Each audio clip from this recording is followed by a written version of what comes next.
C'est bien sûr fait du jour sur iWatch Web TV. Madame, Monsieur, bonsoir. Et célébration ce 22 mars de la Journée internationale de l'eau. Et au Burundi, le thème retenu pour cette année par le ministère de l'eau et de l'environnement et gérons les eaux usées pour la protection de l'environnement. Cette journée survient alors que 80% des eaux usées sont déversées dans les rivières au Burundi et que la capacité de purifier ces eaux a diminué, passant de 40 000 à 12 000 mètres cubes d'eau pour la station d'épuration. Et des actions comme la mise en place des commissions de gestion des rivières seraient en train d'être effectuées pour que ces eaux usées soient mieux gérées. Cela a été dit aujourd'hui au cours d'une conférence de presse organisée par le ministère de l'eau et de l'environnement. Le point avec Sheila Inamboun. Au Burundi, la capacité de purification des eaux a sensiblement diminué, ce qui a augmenté le taux de pollution des rivières. L'annonce a été faite au cours d'une conférence de presse organisée par le ministère de l'eau et de l'environnement sur la gestion des eaux usées. Cela à l'occasion de la célébration de la Journée internationale de l'eau.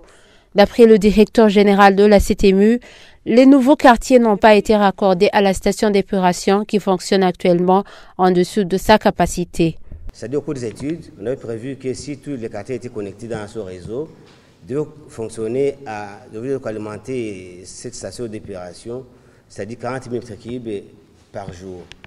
Puisque ce ne sont pas tous les quartiers qui sont connectés à ce réseau, et c'est là on a de 10 à 12 000 m3 par jour. C'est la raison qui a poussé que ces stations sous-fonctionnent en dessous de sa capacité normale. Et pourquoi tous les quartiers ne sont pas connectés? Alors ça a demandé l'implication de toute la population de Bujumbura, c'est-à-dire à savoir appliquer la politique des pollueurs-payeurs, c'est-à-dire de s'impliquer et à payer, c'est-à-dire cette couverture, c'est-à-dire ce raccordement. Mais malheureusement, on constate qu'ici à Bujumbura, tous les quartiers sont servis à ce réseau gratuitement. C'est-à-dire c'est du bénévolat, alors que c'est une partie qui consomme trop la vie de ces témoins. Les eaux de pluie font partie des eaux usées qui doivent être gérées. Le ministère de l'eau et de l'environnement avait commencé des travaux d'assainissement de ces eaux, mais la crise de 2015 a malheureusement arrêté ces travaux. Selon la directrice de l'assainissement, le manque de fonds serait à l'origine de cet arrêt. Auparavant, le projet avançait bien. On a terminé les études, mais par après, les choses se sont arrêtées. Il y avait la coopération qui avait financé ce projet-là. La coopération néerlandaise n'ont pas pu continuer. Ils se sont un peu, je dirais, ils ont interrompu, ils se sont un peu retirés. Vous savez la situation des partenaires dans ces jours-ci. C'est à ce niveau que le projet n'a pas avancé. Face à tous ces défis, le directeur de l'eau tranquillise. Il est prévu une série d'actions dont l'achat des pompes qui pourront compléter le travail de la station d'épuration. Au niveau de notre pays, avant, oui, il y avait des défis à relever. Maintenant, il faut se réjouir. C'est quand on a le code de l'eau. C'est-à-dire qu'on peut punir même déjà qui transgressent donc la loi. Quand on a le plan directeur d'assainissement. Mais avant, on n'avait pas ce plan d'assainissement. Mais maintenant, on a le plan directeur d'assainissement au niveau de la ville de Bujumbura. Avant, on construisait n'importe comment. Maintenant, il faut également se réjouir au niveau de l'urbanisme. Maintenant, nous avons le nouveau code de l'urbanisme.